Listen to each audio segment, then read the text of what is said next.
Bismillahirrahmanirrahim. Alhamdulillahi rabbil alamin. Allahumma salli wa sallim wa barik ala Muhammad wa ala ali Muhammad.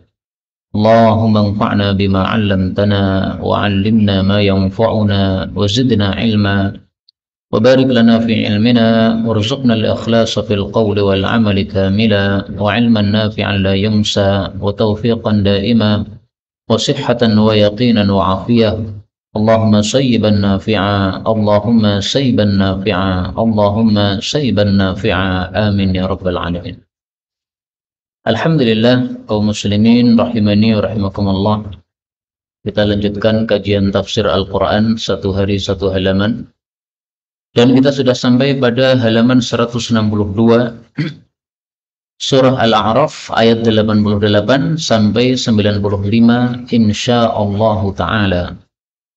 أعوذ بالله السميع العليم من الشيطان الرجيم من همزه ونفخه ونفثه قال الملأ الذين استكبروا من قومه لنخرجنك يا شعيب والذين آمنوا معك من قريتنا أو لتعودن في ملتنا قال أولو كنا كارهين قد افترينا على الله كذبا إن عدنا في ملتكم بعد إذ نجانا الله منها وما يكون لنا أن نعود فيها إلا أن يشاء الله ربنا وسع ربنا كل شيء علما على الله توكلنا ربنا افتح بيننا وبين قومنا بالحق وأنت خير الفاتحين وقال الملأ الذين كفروا من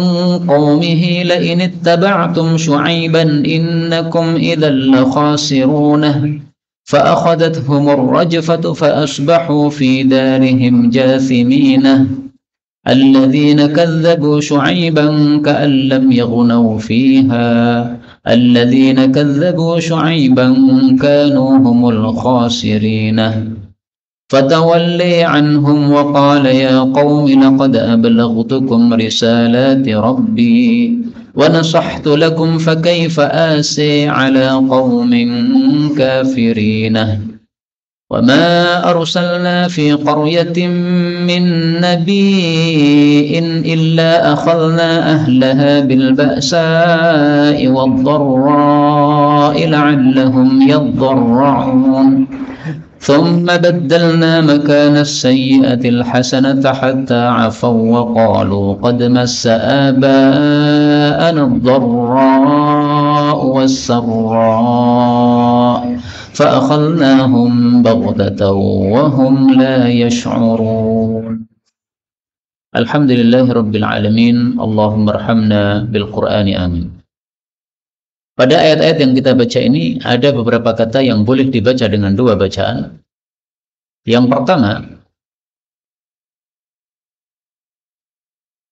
pada ayat-ayat yang berakhiran dengan isim jamak mudzakkar salim, karihin, demikian juga fatihin. Nah, ini semuanya boleh ditambahi dengan hak sakat menjadi fatihinah, karihinah. Kemudian pada ayat 94 nabiyin seperti biasa boleh dibaca nabiin, dan ini di semua tempat, dan inilah qiraah Nafi' rahimahullahu taala. Adapun tafsirannya secara ringkas, Allah Subhanahu wa taala mengatakan pada surah A'raf ayat 88. Dan jangan lupa ini masih kisah siapa? Nabi Syuaib alaihi salatu wassalam. Setelah Nabi Syuaib berdakwah, maka kaumnya menjawab. Nah, ini jawabannya. Qala, berkata al-mala'u, para pembesar, alladzina istakbaru, orang-orang yang sombong, min qaumihi, dari kaumnya Nabi Syuaib. Lanukhrijannaka, sungguh betul-betul kami akan mengeluarkan kamu. Maksudnya mengusir kamu. Ya Syuaib, wahai Nabi Syuaib, walladzina amanu, demikian juga orang-orang yang beriman, ma'aka, bersama engkau. Diusir dari mana? Min qaryatina, dari desa kami atau dari kota kami. Atau lata'udunna, sungguh betul-betul kalian kembali fi millatina, pada agama kami. Qala, Nabi Syuaib menjawab, awalau, apakah walaupun, kunna adalah kami, karihin, tidak suka, yaitu tidak suka terhadap agama kamu tersebut. Jadi Nabi Syuaib alaihissalatu wassalam, sebagaimana nabi-nabi yang lain, yang mengikuti beliau adalah orang-orang lemah, rakyat jelata. Adapun orang-orang yang pembesar-pembesar, pejabat-pejabat, maka mereka sombong tidak menerima dakwahnya Nabi Syuaib alaihissalatu wassalam. Dan dari sini kita ketahui fadilahnya orang-orang miskin di atas orang-orang kaya, para pejabat, di mana rata-rata mereka tidak menerima aturan Nabi, aturan Allah Subhanahu wa Ta'ala. Tapi bukan berarti kaya miskin menyebabkan surga atau neraka, tapi yang menyebabkan surga atau neraka adalah taat atau maksiat kepada Allah Subhanahu wa Ta'ala. Kemudian kita ambil beberapa faedah. Faedah yang pertama, lanukhrijannak, betul-betul kami akan usir kamu. Ancaman diusir ini berlaku untuk seluruh para rasul yang berdakwah, termasuk Nabi Muhammad sallallahu alaihi wasallam. Sebagaimana disebutkan dalam ayat yang lain, Allah Subhanahu wa Ta'ala mengatakan, yuthbituka au yukhrijuka. Dan ini disebutkan pada surah Al-Anfal ayat 30. Wa idh yamkuru bikal ladzina kafaru. Ingatlah ketika orang-orang kafir bermakar kepada kamu, wahai Nabi, liyuthbituka, untuk menangkap kamu atau membui kamu, au yaqtuluka, atau membunuh kamu, au yukhrijuka, atau mengusir kamu. Wa yamkuruna wa yamkurullah.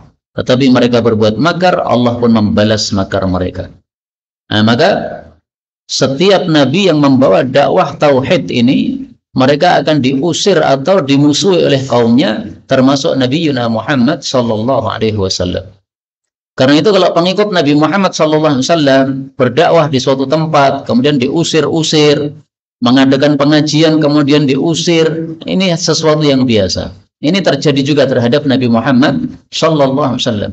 Sehingga kisah-kisah dalam ayat-ayat seperti ini menyebabkan kita hatinya jadi tenang, ya, tidak ada masalah. Ada orang-orang memusuhi dakwah tauhid sebagaimana dakwahnya para nabi alaihi salatu wassalam. Kemudian di sini kaumnya mengatakan, la ta'udunna fi millatina, kalian harus kembali pada agama kami, yaitu menjadi kafir seperti semula. Ini perkataan ditujukan kepada Nabi Syuaib, tetapi maksudnya adalah pengikutnya Nabi Syuaib. Karena Nabi Syuaib tidak pernah kafir. Adapun kaumnya Nabi Syuaib, ada yang kafir, ada yang Islam. Yang Islam dulu juga awalnya adalah orang-orang kafir. Nah, begitu dapat dakwah dari Nabi Syuaib, mereka masuk Islam. Maka Ibnu Katsir ketika menafsirkan ayat ini, beliau mengatakan khitabnya kepada Nabi Syuaib, tapi maksudnya umatnya Nabi Syuaib yang sudah masuk Islam. Maka Nabi Syuaib menjawab, awalau kunna karihin. Ini menunjukkan bahwa beliau dan pengikutnya tidak suka untuk kembali menjadi kafir. Orang kalau sudah menjadi muslim kemudian tidak suka menjadi kafir lagi, ini berarti manisnya iman sudah dia dapatkan. Berarti apa? Imannya sudah sempurna kepada Allah Subhanahu wa Ta'ala. Sebagaimana kita temukan dalam hadis yang sahih, Rasulullah sallallahu alaihi wasallam bersabda,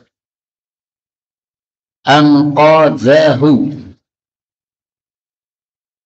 salasun man kunna fihi wajada halawatul iman. Tiga perkara yang apabila tiga perkara ini ada pada seseorang, berarti dia mendapatkan manisnya iman. Yang pertama, bahwasanya Allah dan Rasulnya lebih dia cintai daripada selain keduanya. Yang kedua, mencintai seseorang, tidak mencintainya kecuali karena Allah.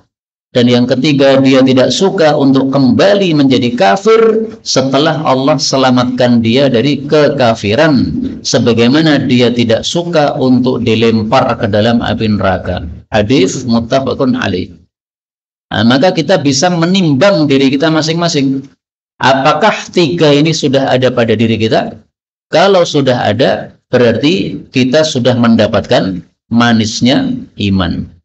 Kalau salah satunya sudah ada, berarti tinggal dilengkapi menjadi tiga perkara ini semuanya. Maka diulangi lagi sekali lagi ya. Allah Rasul lebih dicintai, kemudian mencintai seseorang semata-mata karena Allah, kemudian tidak suka untuk balik kafir setelah mengetahui Islam yang benar. Ayat 89. Kata Nabi Syuaib, qad sungguh iftaraina, kami telah membuat kedustaan ala Allah, atas nama Allah, kadziban, dengan satu kedustaan yang besar, in udna, kalau kita kembali, fi millatikum, pada agama kalian, ba'da il, setelah najjanallahu, Allah menyelamatkan kami, minha, darinya. Wa ma yakunu, dan tidaklah pantas lana, bagi kami, an na'uda, untuk kembali, fiha, pada agama kamu, illa, kecuali ayyasha Allahu, bahwasanya Allah berkehendak, Rabbuna, yaitu pemelihara kami. Jadi Nabi Syuaib mengembalikan segala sesuatu kepada kehendak Allah. Kalau Allah menghendaki, ya pasti terjadi. Kalau Allah tidak menghendaki, tidak akan terjadi. Nah, orang seperti ini berarti imannya sudah sempurna terhadap takdir Allah Subhanahu wa Ta'ala. Maka apapun yang ditakdirkan oleh Allah, kita harus yakini. Allah menghendaki A, terjadi A. Allah menghendaki B, terjadi B. Inilah keyakinan kita terhadap takdir Allah Subhanahu wa Ta'ala. Maka Nabi Syuaib di sini mengembalikan urusannya kepada kehendak Allah Subhanahu wa Ta'ala. Wasi'a, telah mencakup Rabbuna, pemelihara kami, kulla syai'in, terhadap segala sesuatu, ilman, akan ilmunya. Maksudnya ilmunya Allah sempurna. Allah mengetahui apa yang sudah terjadi, dan apa yang akan terjadi, dan apa yang seandainya terjadi, bagaimana terjadinya. Jadi 3 perkara semua Allah tahu. Apa yang sudah terjadi, apa yang akan terjadi, apa yang seandainya terjadi, bagaimana terjadinya. Nah, inilah apa? Kemahakuasaan ilmunya Allah Subhanahu wa Ta'ala. Maka dalam ayat yang lain Allah mengatakan, qad ahata bi kulli syai'in ilma. Allah sudah mencakup segala sesuatu dengan ilmunya. Ini pada surat At-Talaq ayat 12, semakna dengan ayat di atas. Kemudian Nabi Syuaib mengatakan, alallahi, hanya kepada Allah, tawakkalna, kami bertawakal. Kenapa Pak diartikan hanya kepada Allah? Dari mana kata-kata hanya itu, dari mana? Nah, ini lihatlah susunan kalimatnya. Alallahi tawakkalna. Ini asalnya tawakkalna alallah. Asalnya begitu. Nah, ketika susunannya dibalik, maka ini memunculkan arti hasr atau hanya. Sama dengan surat Al-Fatihah, iyyaka na'budu, hanya padamu kami menyembah atau mengabdi, wa iyyaka nasta'in. Nah, maka tolong artian hanya ini dimunculkan supaya terjemahannya Quran betul-betul apa? Akurat sesuai dengan kehendak Allah Subhanahu wa Ta'ala. Rabbana, wahai Rabb kami, iftah, berilah keputusan, bainana, di antara kami, wa baina qaumina, dengan kaum kami, bil haqqi, dengan kebenaran, yaitu dengan keadilan. Wa anta, dan engkau itu adalah khairu, sebaik-baik al-fatihin, zat yang memberikan keputusan. Jadi maksudnya kan sama-sama mendakwakan kebenaran kan? Nabi Syuaib mendakwakan kebenaran, kaumnya dikatakan sesat. Tapi mereka juga sebaliknya, mereka katakan yang sesat itu Syuaib, menyelisih ajaran nenek moyang itu sesat, yang benar adalah kami. Nah, maka Nabi Syuaib minta diputuskan oleh Allah, mana yang benar. Yang benar nanti akan diselamatkan, yang sesat nanti akan disiksa oleh Allah Subhanahu wa Ta'ala. Allah disebut khairul fatihin karena Allah kalau memberikan keputusan pasti adil, tidak mungkin tidak adil. Sebagaimana disebutkan dalam ayat yang lain, wa tammat kalimatu rabbika sidqan wa adla, la mubaddila li kalimatihi. Surat Al-An'am ayat 115.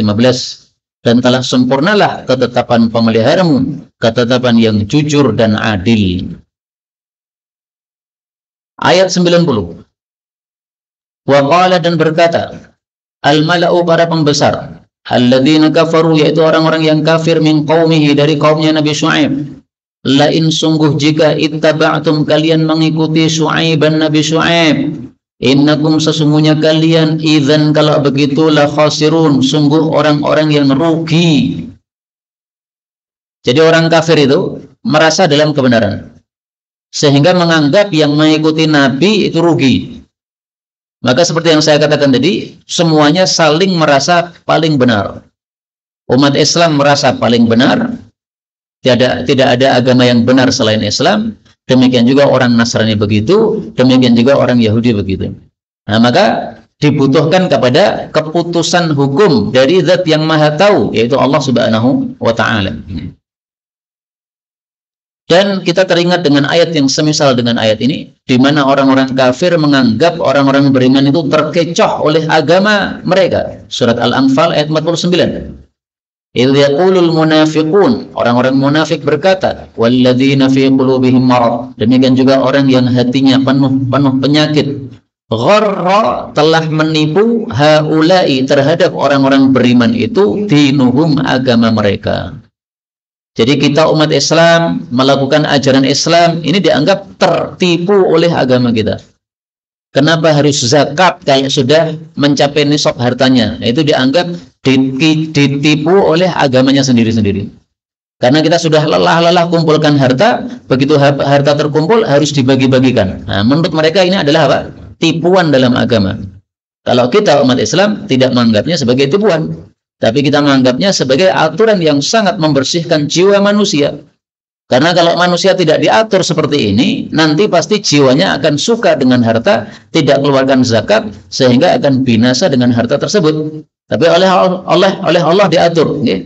Sehingga karena diatur, maka hatinya bisa terdidik, sehingga mengumpulkan harta tetap dia kumpulkan, tetapi dia tidak melupakan kewajibannya mengeluarkan zakat. Kemudian ayat 91, fa'akhadathum, maka mengenai mereka ar-rajfah. Apa artinya rajfah? Keguncangan yang dahsyat, berarti di bumi ini.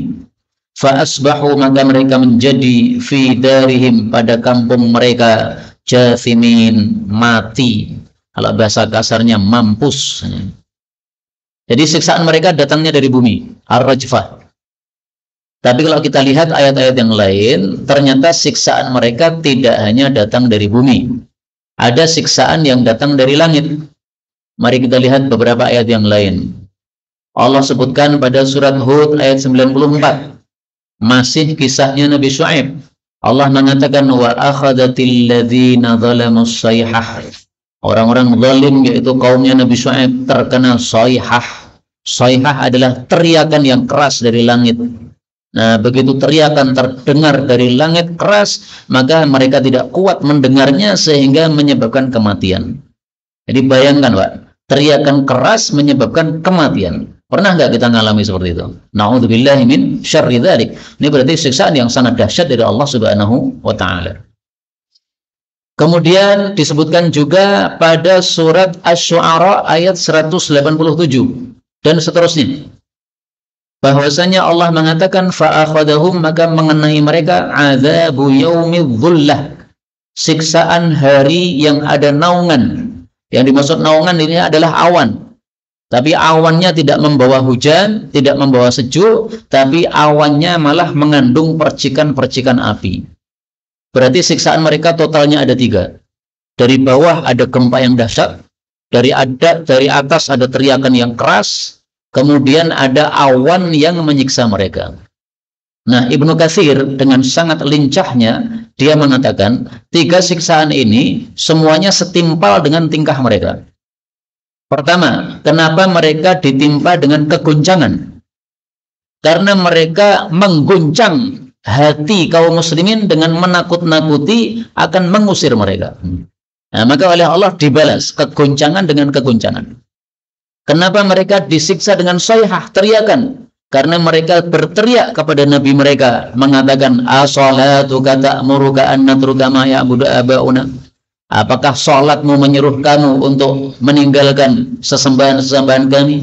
Nah, Nabi mestinya dihormati, malah diteriaki oleh mereka. Maka Allah pun berikan teriakan. Kemudian mereka menantang siksa. Mereka mengatakan, fa'asqit alaina kisfam minas sama. Turunkan kepada kami potongan siksa dari langit. Nah, maka Allah pun turunkan siksa potongan dari langit, yaitu awan yang membawa percikan-percikan api tadi. Nah, sehingga mereka terbakar mati mampus dengan sebab 3 siksaan tersebut. Maka semua siksaan ini adalah siksaan yang apa? Setimpal dengan tingkah mereka. Jadi bukan berarti Allah zalim kemudian menurunkan 3 siksa double langsung sekaligus, tidak. Tapi karena memang tingkah mereka juga kurang ajar sekali. Makanya Allah kemudian mengatakan alladzina, orang-orang yang kadzabu, mendustakan Syuaiban, Nabi Syuaib, kaan seolah-olah lam yaghnau, mereka belum pernah tinggal fiha, pada kampung tersebut.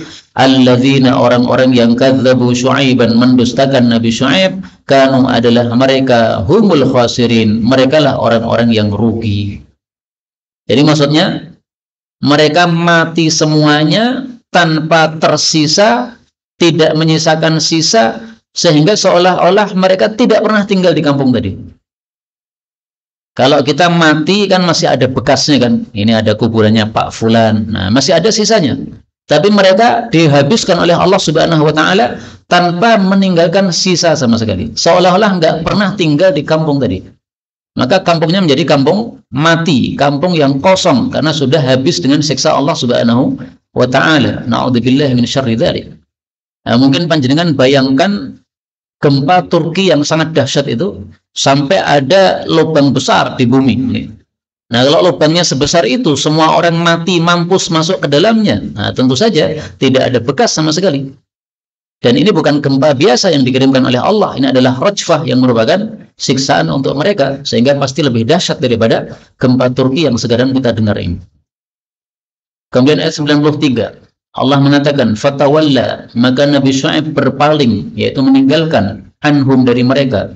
Wa qala, dan berkata, ya qaumi, wahai qaumku, laqad sungguh-sungguh ablaghtukum, aku sudah sampaikan kepada kalian, risalati rabbi, risalah-risalah pemeliharaku, wa nasahtu lakum, dan aku sudah bernasihat untuk kalian, menghendaki kebaikan untuk kalian.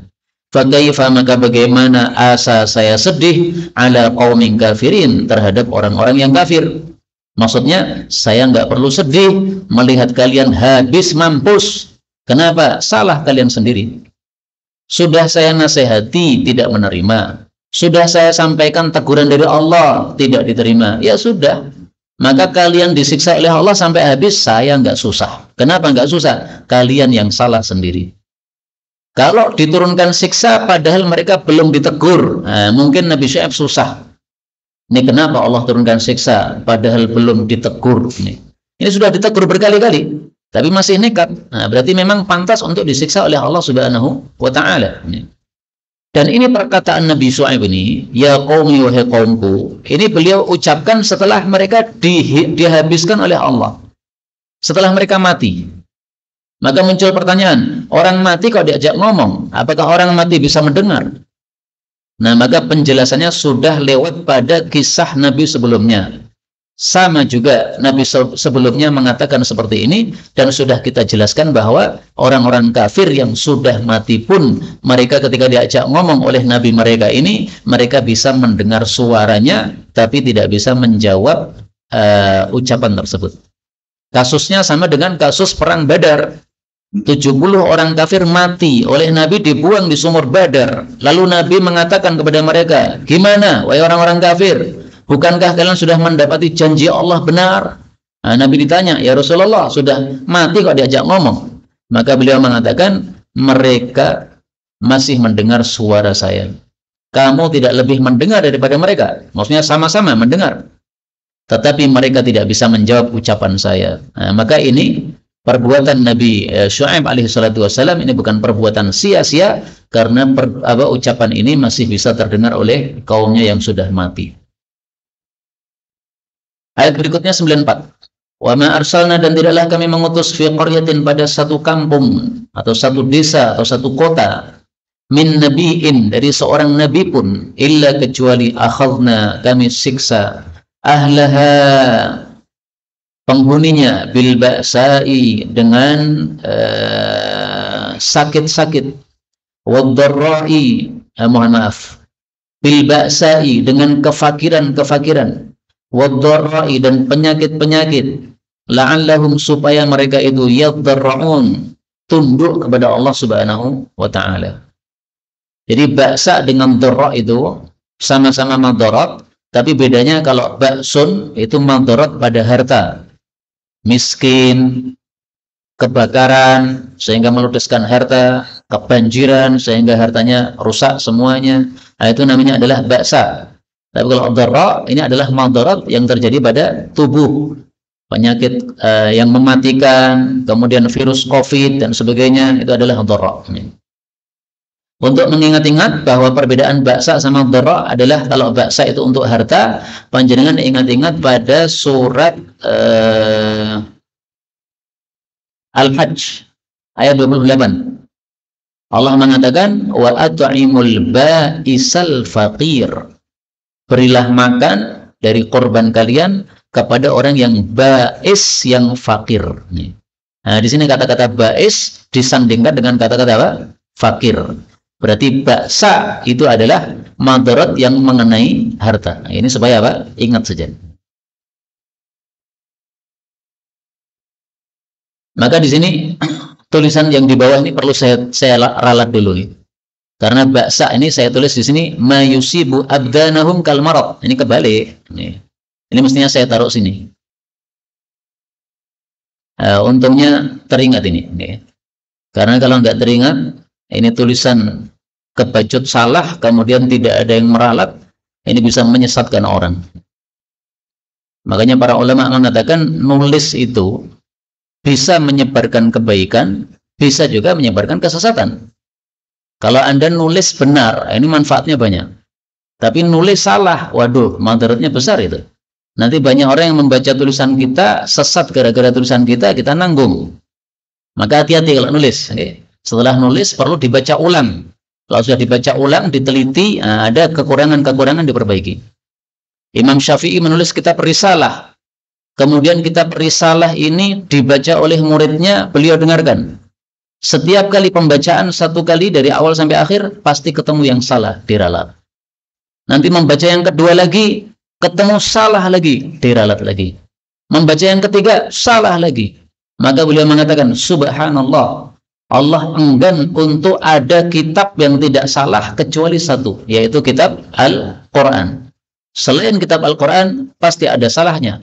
Termasuk kitab Sahih Bukhari. Ada satu pendapat Imam Bukhari yang dianggap oleh para ulama salah.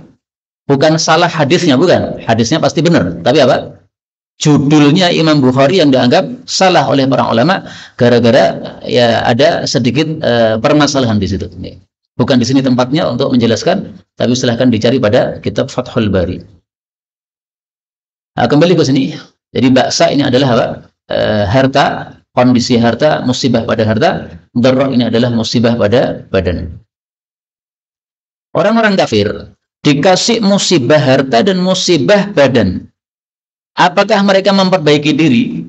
Ternyata sama sekali tidak memperbaiki diri. Mereka tidak sadar. Makanya Allah membalik ujiannya menjadi ujian yang menyenangkan. Thumma, kemudian badalna, kami ganti makana sebagai ganti as-sayyiati dari keburukan, kami ganti dengan al-hasanata dengan kebaikan. Maksudnya sakit diganti dengan sehat, harta yang sedikit diganti dengan harta yang banyak, yang melimpah ruah, hatta sehingga afau, mereka menjadi banyak, hartanya banyak, anaknya banyak. Wa qalu, dan mereka mengatakan, qad massa, sungguh telah mengenai aba'ana, nenek moyang kami, ad-dharra, kemadaratan, was-sarra, dan kesenangan. Maksudnya apa? Mereka tidak bisa mengambil pelajaran juga. Jadi mereka setelah mengalami sakit, harta habis, kemudian dikasih nikmat oleh Allah yang banyak, mereka cuma mengatakan kondisi seperti ini kondisi wajar. Kadang sakit, kadang sehat, kadang kaya, kadang miskin. Ini juga dialami oleh nenek moyang kami. Jadi mereka cuma mengatakan ini kondisi wajar, ini kondisi alam seperti ini. Ini ciptaannya alam seperti ini. Mereka tidak ingat bahwa yang menciptakan semua adalah Allah Subhanahu wa Ta'ala. Maka di sini Ibnu Katsir mengatakan sifatnya orang beriman berbeda dengan sifatnya orang-orang kafir. Orang beriman adalah orang yang yatafatton, orang yang paham terhadap apapun yang diujikan oleh Allah. Dikasih harta dia paham, ini Allah nguji saya, apakah syukur atau tidak. Dikasih sakit atau fakir juga dia paham, ini Allah nguji saya, apakah saya sabar ataukah tidak. Karena itu hadis yang paling bagus untuk menafsirkan masalah ini, berbedanya orang muslim dengan orang-orang kafir, adalah hadis yang sangat terkenal. Rasul sallallahu alaihi wasallam bersabda, "Ajaban li amril mu'min." Sungguh menakjubkan perkaranya orang beriman. Inna amrahu kullahu lahu khair. Urusannya orang beriman semuanya adalah baik. Walaysa dzalika li ahadin illa lil mu'min. Itu tidak terjadi kecuali untuk orang yang beriman. Bagaimana itu? In asabathu sarra'u syakar. Kalau dia mendapatkan kenikmatan maka dia bersyukur. Wa kana khairan lah. Syukur itu menjadi kebaikan untuknya. Wa in asabathu dharra. Kalau dia terkena madarat, sabara, maka sabar. Fa kana khairan lah, maka juga sabar itu menjadi kebaikan untuknya. Hadis diriwayatkan oleh Imam Muslim. Jadi kaum muslimin rahimani wa rahimakumullah, salah satu cara mengambil kesimpulan dalam tafsir adalah sebagaimana yang dilakukan oleh Ibnu Katsir dalam ayat ini. Beliau setelah mengupas ayat ini, yaitu sifatnya orang-orang kafir seperti ini, maka beliau balik. Nah, berarti orang beriman jangan seperti itu. Orang beriman harus sebaliknya. Orang kafir dikasih ujian, nggak paham sama sekali, nggak sadar bahwa ini ujian dari Allah Subhanahu Wa Taala. Nah, orang beriman harus sebaliknya. Dikasih pemberian dari Allah, harus sadar ini ujian untuk syukur. Dikasih musibah oleh Allah, harus sadar ini ujian untuk sabar. Maka ujian ada dua macam, ada untuk syukur, ada untuk sabar. Dan para ulama mengatakan banyak orang diuji sabar dia mampu, tapi diuji syukur tidak lulus. Dikasih harta, akhirnya apa? Hartanya malah untuk sesuatu yang tidak diridhai oleh Allah Subhanahu Wa Taala. Akhirnya dia binasa dengan harta tersebut. Contoh paling gampang Qarun misalnya. Qarun dulu kaumnya Nabi Musa, rajin ibadah, pas miskin. Begitu dikasih harta oleh Allah, nggak bisa syukur. Jadi diuji dengan keburukan, sabar. Tapi diuji dengan kebaikan, tidak bisa sabar alias tidak bisa syukur. Akhirnya malah disiksa oleh Allah Subhanahu Wa Taala. Allah menutup ayat ini dengan kalimat fa'akhadhum fa'akhadnahum, maka kami pun menyiksa mereka baghtatan dengan mendadak, wahum sementara mereka la yash'urun, mereka tidak menyadari. Dari sini kita ambil pelajaran bahwa siksa Allah biasanya datangnya secara mendadak dan tiba-tiba. Jadi Allah tidak memberitahu, awas nanti saya turunkan siksa jam 12 malam, nggak begitu. Tiba-tiba langsung turun siksa. Maka kondisi mendadaknya siksa ini disebutkan pada ayat berikutnya, yaitu nanti panjenengan baca pada ayat 97 dan 98. Inilah contoh mendadaknya siksa Allah Subhanahu Wa Taala. Tapi karena sudah habis halaman ini, kita cukupkan sampai di sini. Betulnya dari Allah. Kalaupun ada salahnya, fa astaghfirullahal azim li wa lakum walhamdulillahi rabbil alamin. Kalau ada pembahasan dipersilahkan.